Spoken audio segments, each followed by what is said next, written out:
Matthieu chapitre 15, du verset 21 jusqu'au verset 28.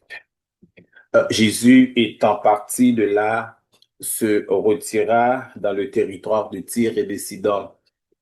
Et voici une femme cananéenne qui venait de ces contrées, lui cria, aie pitié de moi, Seigneur, fils de David, ma fille est cruellement tourmentée par le démon.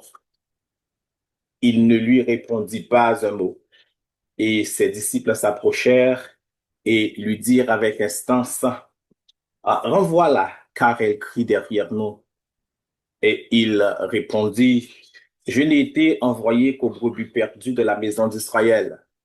Mais elle vint se prosterner devant lui, disant, Seigneur, secours-moi. Il répondit, il n'est pas bien de prendre le pain des enfants et de les jeter aux petits chiens. Oui, Seigneur, dit-elle, mais les petits chiens mangent les miettes qui tombent de la table de leur maître. Alors, Jésus lui dit, femme, ta foi est grande, qu'il te soit fait comme tu veux. Et à l'heure même, sa fille fut guérie. On a essayé d'introduire le texte ça, c'est un texte que vous entendez un pile message sur lui déjà, qui n'a pas essayé d'introduire le texte ça dans une comparaison. Le texte dans Matthieu chapitre 15, le verset 22, nous dit, voici une femme cananéenne, le verset 22. Si nous t'as jeté rapidement un coup d'œil dans Marc, parce que c'est deux évangiles ça qui fait mention de l'épisode ça. Marc chapitre 7, le verset 26. Verset 26 dit, Marc chapitre 7, cette femme était grecque. Matthieu dit, voici une femme cananéenne. Marc dit, cette femme était grecque, syro-phénicienne d'origine.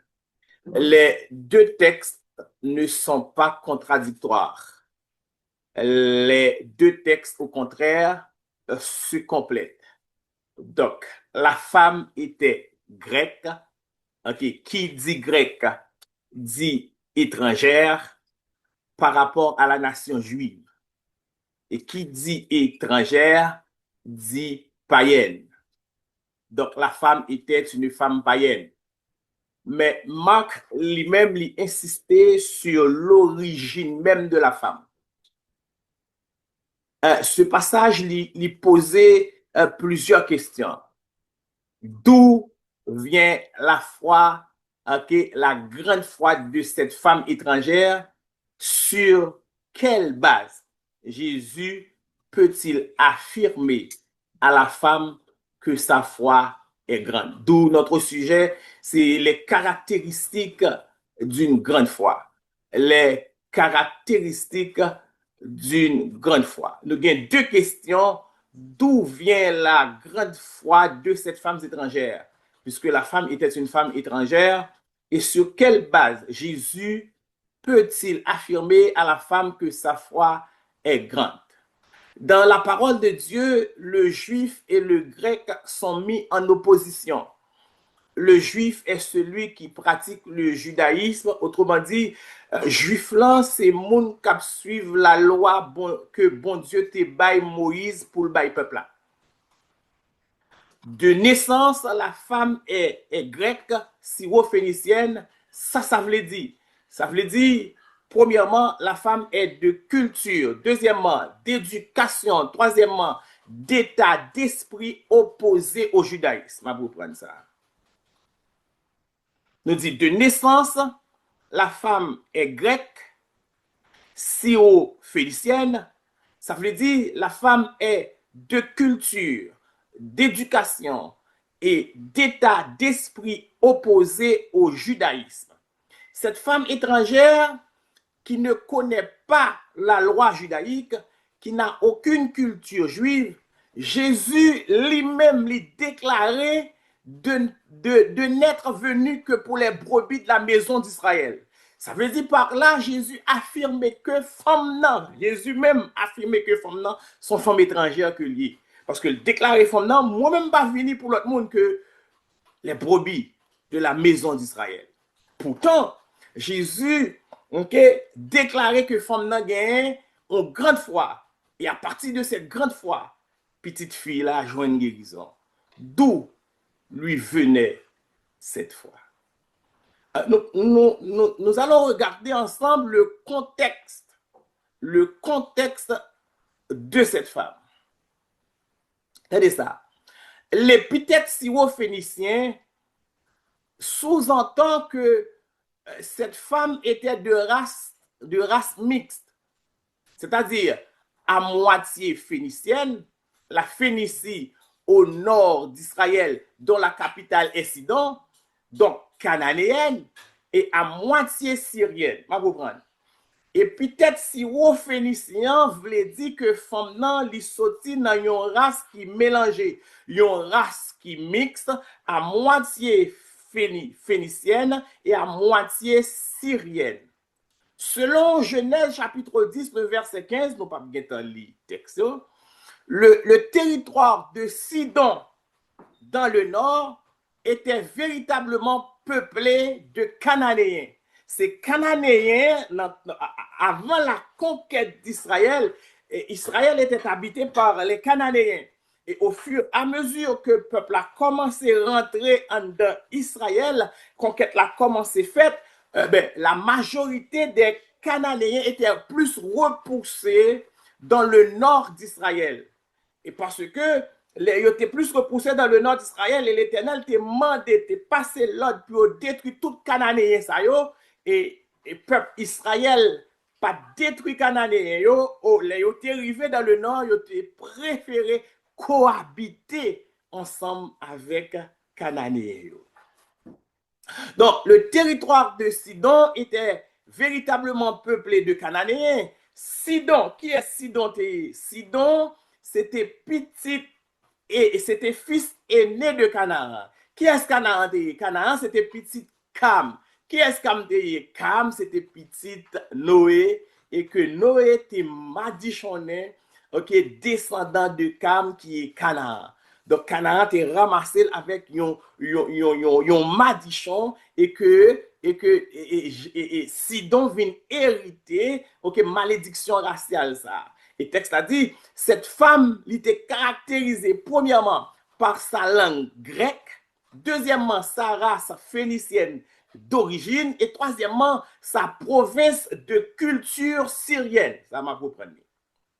Femme nan était caractérisée par sa langue grecque, premièrement, deuxièmement par sa race phénicienne d'origine et troisièmement par sa province de culture syrienne. Trois éléments ça yo pour permettre nous comprendre parole que Jésus t'a adressé à femme nan. Premièrement, en Syrie, moun qui était habité pays Syrie, c'était moun qui était très idolâtre. Et yo te kon utiliser ce qu'on appelle des amulettes. Ça amulette là yé. C'est objets fabriqués selon les règles de la magie, selon les règles de l'astrologie, et généralement, ils te porter des objets autour du cou en vue d'une protection. Donc, ça devient femme non, il te compte utiliser amulette, il te compte utiliser fétiche, il te compte utiliser ça les porte-bonheur, il te compte utiliser des talismans de bronze qui représentaient image chien en Syrie. C'est ça que tu gagné. Chez les Phéniciens, attendez ça, il y avait trois types de bétil. Qui ça bétil là? Dans l'Antiquité, un bétil, c'était une pierre de forme conique que ancien peuple mésopotamien était vénéré et pour ses supposées propriétés miraculeuses. De plus, en Phénicie, tu as un dieu qui est Melka. Melka est un dieu protecteur, mais c'est un dieu surtout associé aux chiens. Dans les mythologies les chiens gardent les enfers. Et à l'époque, il existait deux types de chiens dans Phénicie. Tu as les chiens de chasse et les chiens de table. Les chiens de table se nourrissaient du reste du repas. Et avoir un chien de table à l'époque, c'était une marque visible d'appartenance de l'aristocratie. Ça veut dire. Ça veut dire que on comprend que femme cananéenne, non, il n'est pas une femme qui est pauvre. OK? Parce que, OK, dans la période ça, OK, tu as gagné deux types de chiens, chien de chasse et chien de table. Et femme, non, l'icône, ça relève chien de table. Assurément, peut-être la Kali, il était gagné. Et Jésus va utiliser un langage okay, qui correspond exactement à ce que cette femme connaît au niveau, premièrement, culturel, deuxièmement, religieux et troisièmement, social. La prière de la femme. Qu'est-ce qui a amené cette femme à faire cette prière? Aie pitié de moi, Seigneur, fils de David. Ma fille est cruellement tourmentée par le démon. Elle a reconnu en Jésus le Seigneur. Non seulement le Seigneur, mais elle a aussi reconnu en Jésus le roi d'Israël. Trois composantes, attendez ça, étaient derrière cette prière de foi que la femme a adressée au Seigneur Jésus. Je reprends. Trois composantes étaient derrière cette prière de foi. La première composante, c'est l'écoute. La foi écoute. Marc chapitre 7, le verset 25. Regardez. Marc chapitre 7, le verset 25. Car une femme dont la fille était possédée d'un esprit impur, entendit parler de lui et vint se jeter à ses pieds. La première composante, c'est l'écoute. Et Marc chapitre 7 dit que la femme a entendu parler de Jésus. C'est la composante de la naissance de la foi. La foi n'est pas qu'à prendre naissance que si on habitué tant des... Parce que la parole de Dieu nous dit dans Romains le chapitre 10, le verset 7, la foi vient de ce qu'on entend. Et ce qu'on entend vient de la parole de Christ.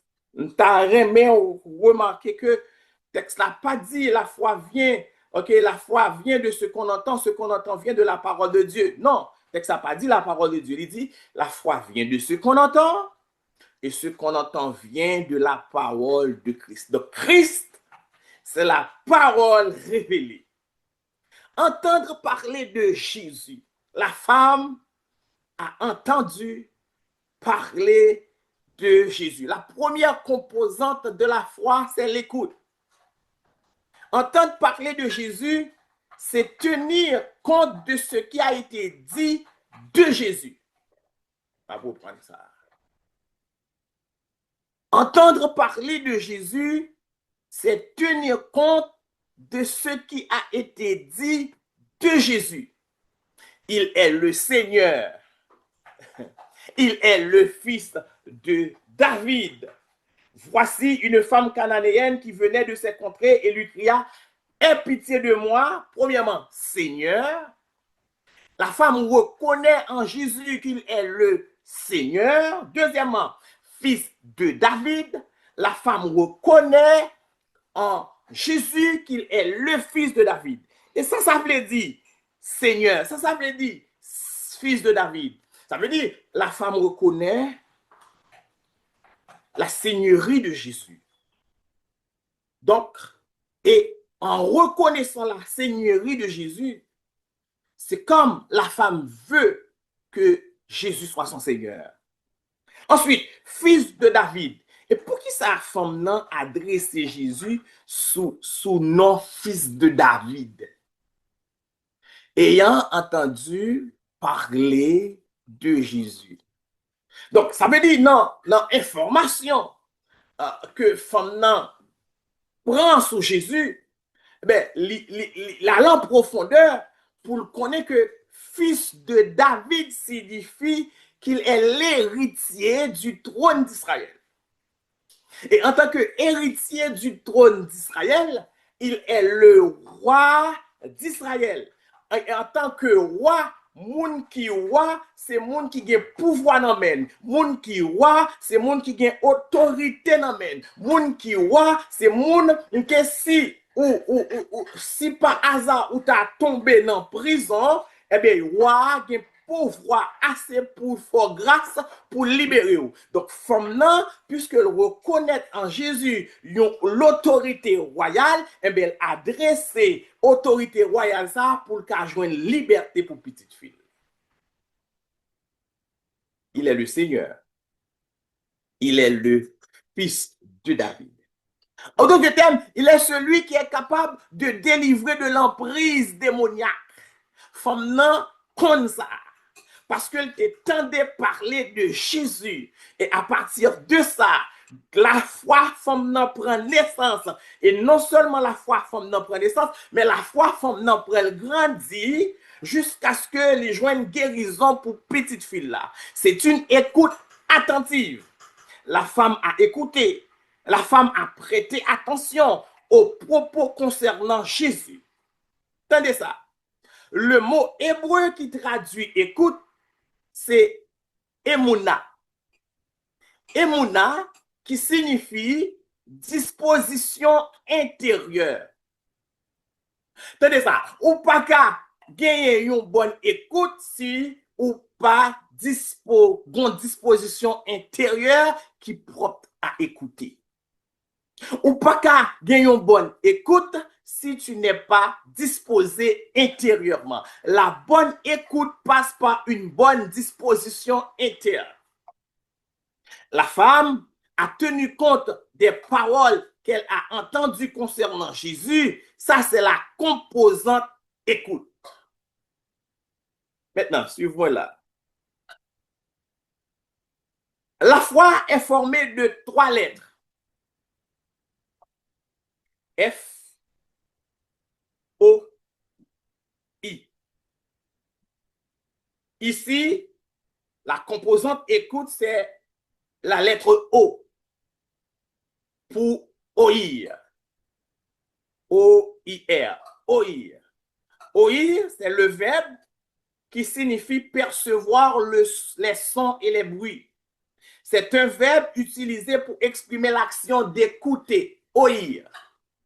Oïr. L'action d'écouter. Le O, c'est quoi? C'est la confiance qui permet d'écouter avec sincérité. Je reprends. Le O, c'est la confiance qui permet d'écouter avec sincérité. On a besoin d'écouter avec sincérité la parole de l'évangile de Jésus-Christ pour que la foi puisse prendre naissance en toi. Non seulement pour que la foi puisse prendre naissance, mais pour que la foi puisse grandir aussi, on a besoin d'écouter continuellement la parole de Dieu. Jean chapitre 10, verset 26-27. Jean chapitre 10, verset 26 à 27. Jean 10. Attendez ça, texte après dit là. Verset 26 à verset 27. Mais vous ne croyez pas, parce que vous n'êtes pas de mes brebis. Attendez ça, oui? Attendez ça, texte après dit là. Mais vous ne croyez pas. Nous pas la foi. Nous pas quoi. Pour qui ça? Parce que vous n'êtes pas de mes brebis. Et puis, texte après dit verset 27 là. Mes brebis, qu'est-ce qu'ils font? Entendent ma voix. Ah oui. Mes brebis entendent ma voix, je les connais et elles me suivent. Donc, moun qui fait partie de troupeau Christ là, yo tende voix Christ. Yo tende parole Christ. Et c'est ça qui fait que la foi prend naissance dans yo. L'autre monde sa yo qui pas fait partie de brebis ou bien de troupeau Christ là, yo pas quoi dans lui. Parce que yo pas tant de voile. Mais moun qui tant de voile, c'est moun qui croit dans lui et automatiquement yo croit dans lui, yo fait partie de troupeau Christ là. Yo fait partie de brebis Christ là. Et tout le monde qui tant de voix bon Dieu doit obéir à bon Dieu. Parce que il y a l'écoute, il y a l'entendre et écouter. Ou qu'à écouter et puis ou pas obéir. Mais moun qui tendait pas capable obéir. Parce que obéir, entendre, ok, lié avec obéissance. De pour tendre voix bon Dieu, ça veut dire que c'est moun qui obéit bon Dieu. La première composante, ok, de la foi, de la prière de foi de cette femme, c'est l'écoute. L'habitude tendre qui est ce moun Jésus. Deuxième composante. Si la première composante, c'est l'écoute, mais la deuxième composante, ok, de la prière de cette femme, de la prière de foi de cette femme, c'est la parole. La foi parle. 2 Corinthiens chapitre 4, le verset 13. La foi parle. 2 Corinthiens chapitre 4, le verset 13. Écoutez. Et comme nous avons le même esprit de foi qui est exprimé dans cette parole de l'Écriture, j'ai cru. C'est pourquoi j'ai parlé. J'ai cru. C'est pourquoi j'ai parlé. Nous aussi, nous croyons. Et c'est pour cela que nous parlons. Femme nan, l'elfine quoi, l'elfine tende, et puis il quoi. Eh bien, deuxième élément, femme nan parler. Parce que s'il pas parler, il pas joindre guérison. Et comment femme nan parler? Femme nan parler en adressant à Jésus cette prière. La femme a parlé en implorant du secours auprès du Seigneur. Jésus, aie pitié de moi, Seigneur, fils de David. C'est comme si femme nan la demandé miséricorde. Fais-moi miséricorde. Secours-moi. Après avoir écouté, après avoir pris connaissance de qui est Jésus et d'y mettre sa foi, il faut parler. Parce que la foi prend naissance et puis on continue à tendre la parole de Dieu et puis la foi a grandi. Mais faut la foi réagir, faut que la foi lui parler, faut que la foi intervenue. Donc, il faut parler après avoir écouté. Jésus, ok, parle à Jésus, attendez, parle à Jésus de ta maladie. Lorsqu'il tendez et pour gagner la foi prendre naissance, il faut parler dans maladie là. Parle à Jésus de maladie, parle à Jésus de situation, parle à Jésus de problème non. Et à un certain niveau, il pas seulement pour parler à Jésus de problèmes, de situations, de maladies, mais il faut parler à la maladie même. Il faut parler au problème même. Il faut parler aux démons en lui demandant de sortir au nom du Seigneur Jésus. Le mot hébreu qui traduit la parole, c'est-à-dire le fait de parler, c'est émoun, qui signifie disposition à s'engager par la parole. La femme dans la situation que le t'es, il te prend disposition pour engager par la parole, par la prière, par l'imploration, par la demande, par un cri d'alarme, par un cri de délivrance, un cri de secours, un cri de miséricorde. Il faut parler. Parce que parler, c'est une marque de foi, c'est une composante, la foi. Dans la situation à vivre, il demande pour parler à la situation. Dans la détresse où il est, il demande pour parler à la détresse. Lorsqu'il ne parle Jésus de détresse, mais il faut qu'il parle à la détresse de façon que pour qu'il joigne la délivrance qu'on a besoin. Parmi les 3 lettres du mot foi, F, O-I, nous t'ai dit O1, c'était oïr.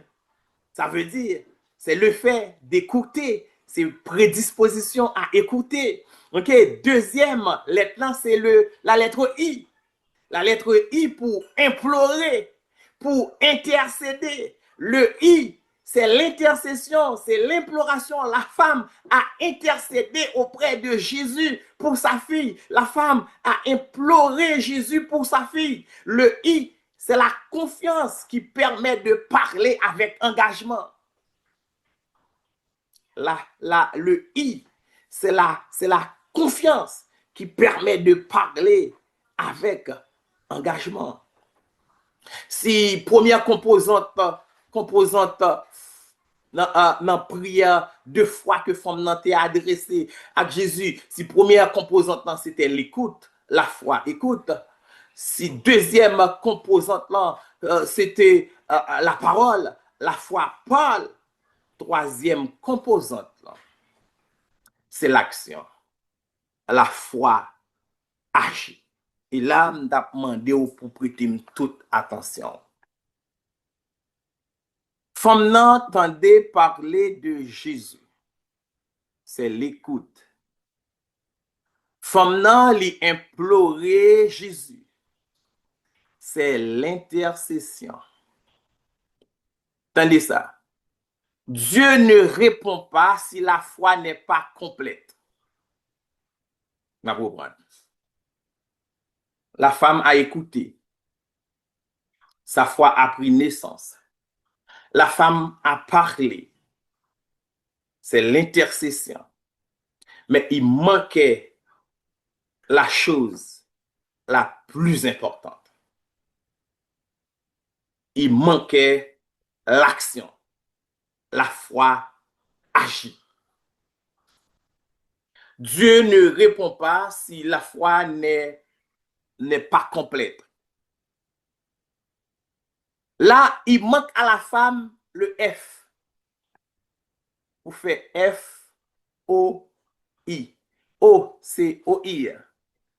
Écoute. I, c'est implorer. La femme a intercédé. Et il manquait la lettre F. La lettre F pour faire, c'est l'action. La lettre F, c'est faire, c'est l'action. La lettre F, c'est la confiance qui permet d'engager une action vraie. Le mot hébreu traduisant l'action, c'est émettre, qui signifie disposition extérieure. Maintenant, regardons les versets 25 à 27. Matthieu chapitre 15, versets 25 à 27. Mais elle vint se prosterner devant lui, disant, Seigneur, secours-moi. Verset 26, Jésus répond, il n'est pas bien de prendre le pain des enfants et de le jeter aux petits chiens. Le verset 27, oui Seigneur, dit-elle, mais les petits chiens mangent les miettes qui tombent de la table de leur maître. À partir de ça, nous t'ai dit, avant, concernant, premièrement, la Syrie, nous avions dit qu'en Syrie, les gens étaient très idolâtres. Ils ont utilisé des amulettes des objets que vous mettez dans le cou, surtout les gens qui sont malades, vous mettez amulette là, vous mettez fétiche là, ou bien vous mettez porte-bonheur là, ou bien vous mettez talisman dans le cou de moun nan pour être capable de protection. Et nous te dit, chez les Phéniciens, tu as gagné 3 types de bétil.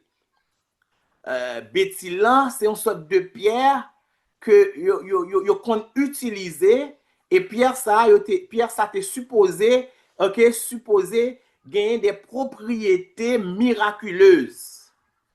Non seulement en Phénicie, yo te kon utiliser pierre ça yo comme moyen pour faire manœuvre, pour rendre des cultes à des dieux pour guérison moun qui malade. Mais en plus, yo te gen un dieu yo te kon servi, dieu ça, c'est un dieu protecteur associé au chien. Et assurément, femme cananéenne, syro-phénicienne, cette femme était idolâtre parce que nous dit c'était une femme païenne. Elle utilisait des amulettes, des talismans ayant l'image de chien comme protection pour sa fille. Donc, petite fille qui était malade là, il était consulté en pile prêtre Dieu sa yo, en pile monsieur fétiche sa yo pour te chercher guérison pour petite fille.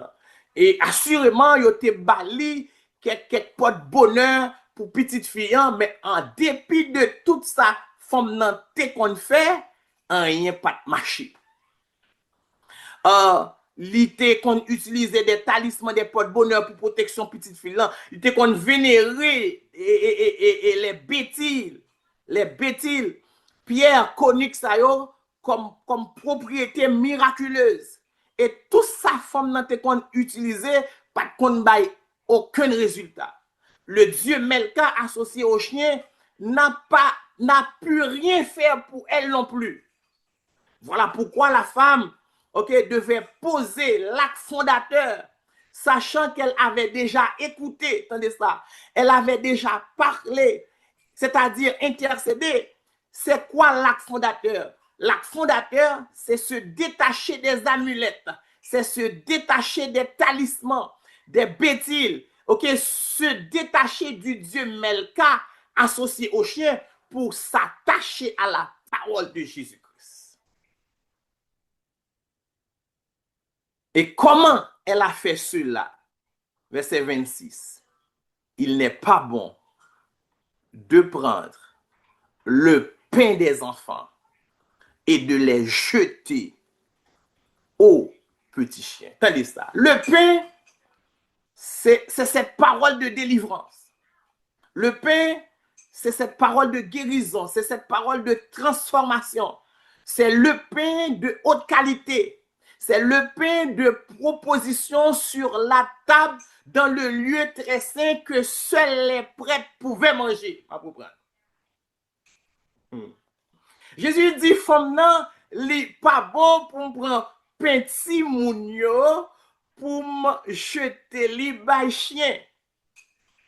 Donc, nous dit comme ça que pain, c'est cette parole de délivrance. C'est cette parole de guérison et de transformation. Pain, c'est un pain de haute qualité. C'est le pain de proposition sur la table, dans le lieu saint, que seuls les prêtres pouvaient manger. C'est seuls prêtres qui ont manger pain ça. Songez, Jésus peut mourir. Jésus peut mourir. La loi existait encore. Temple peut détruit. Temple peut détruit, ça veut dire l'on prend temple, table de proposition, table qui gagne un pain de proposition sous lien, table ça, c'est seul prêtre qui gagne droit manger pain ça qui sous table là. Et Jésus dit m'pas prendre pain ti moun yo. Donc ça veut dire si m'pas prendre pain ti moun yo ici représenterait les prêtres au service de Dieu. Donc il pas qu'à prendre pain prêtre yo pour le jeter. Ça fait me comprendre. Ça fait me comprendre la parole de Dieu qui dit nous, il a fait de nous un royaume, de sacrificateurs pour Dieu son Père. Donc Jésus-Christ maintenant fait nous des prêtres. Puisque nous c'est des prêtres, eh bien, pain ça. Non seulement pain ça à disposition, nous, pain de proposition, mais Jésus-Christ va nous un pain qui est encore plus important parce que lui, il est le pain de vie. Il dit, je suis le pain de vie. Donc, ça veut dire, c'est nous-mêmes en tant que prêtres sous sacerdoce, Melchisédek là, qui a le pouvoir pour manger pain ça, qui est Jésus-Christ. Il n'est pas bon de prendre le pain des enfants et de les jeter aux petits chiens. Qui sont les petits chiens? Les petits chiens représentaient les idoles. Les idoles qui étaient considérées comme des protections pour la femme syrophénicienne.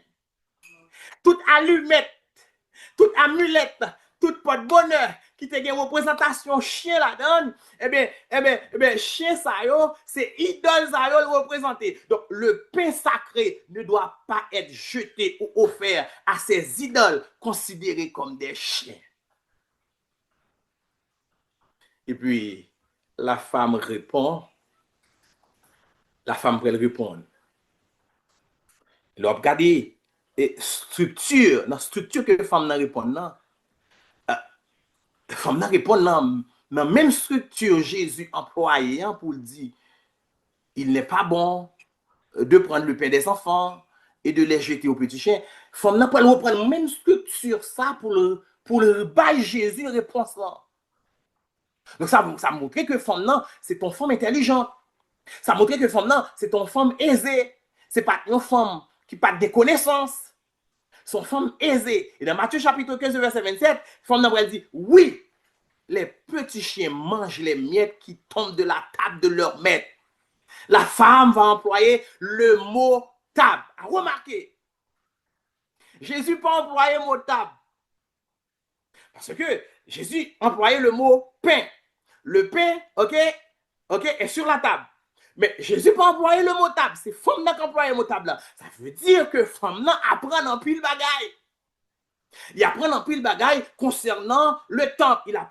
Femme apprend en pile bagaille concernant la table qui se trouve dans le lieu saint, contenant les pains de proposition que seuls les enfants, les prêtres pouvaient manger.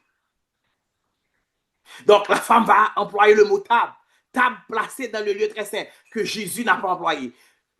Mais sa femme n'a pas dit Jésus. Le pain est sacré. Ce pain est sur la table se trouvant dans le lieu saint. Ce pain est destiné aux sacrificateurs et non aux idoles. Donc, car en réalité, les idoles ne peuvent pas me délivrer. Les idoles ne peuvent pas me libérer. Et voici ce que je vais faire. Je vais renoncer à ces dieux étrangers. Je vais renoncer à ces amulettes. Je vais renoncer à ces talismans. Je vais renoncer à ces bêtises pour m'attacher à toi et à toi seul. En vue d'être bénéficiaire de ce pain sacré, de la parole de délivrance, ce pain sacré de la parole de guérison, ce pain sacré de la transformation. Il ne s'agit pas de délivrance à travers des idoles. J'ai beau chercher la délivrance à travers des idoles. J'ai beau chercher la délivrance à travers les guérisseurs. J'ai beau chercher la délivrance à travers les amulettes. Mais la guérison, la vraie guérison, c'est à travers Jésus-Christ et Jésus-Christ seul. De toutes ces déclarations, c'est comme si la femme voulait dire à Jésus, je veux recommencer avec toi. Je veux laisser les féticheurs. Je veux laisser les porte-bonheur. Je veux laisser le Dieu Melka pour recommencer avec toi. Et voici l'acte fondateur qui manquait à la foi de la femme et à son engagement envers Dieu. Voilà pourquoi Jésus va dire, femme, ta foi est grande. Parce qu'elle a posé l'action. Parce qu'elle a posé l'acte fondateur sachant qu'elle avait déjà écouté, sachant qu'elle avait déjà parlé, mais il lui manquait ce revirement, ce volte-face. Parce que pour trouver la guérison, il faut se tourner vers Jésus. Et c'est l'action que la femme a posée. 3 composantes de la foi, de la prière de foi de cette femme. 3 composantes de la grande foi de la femme. La première composante, l'écoute. La foi, écoute. Deuxième composante, le parler. La foi pas. Troisième composante, la foi agit. Ou besoin d'une délivrance? Eh bien, fais même j'avais comme ça. Aiguiser la foi dans écouter parole, bon Dieu.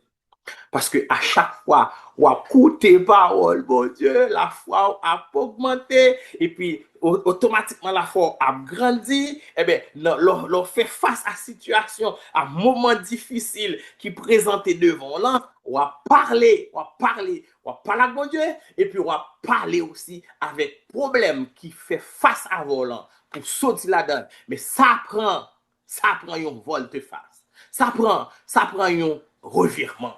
Bon bagay qui posé, qui fait que situation ça vient présenter devant. Mais faut qu'on fasse façon pour faire, pour bailler d'eau à situation ça. Et puis pour livrer totalement à Seigneur pour qu'à joindre une délivrance qu'on besoin.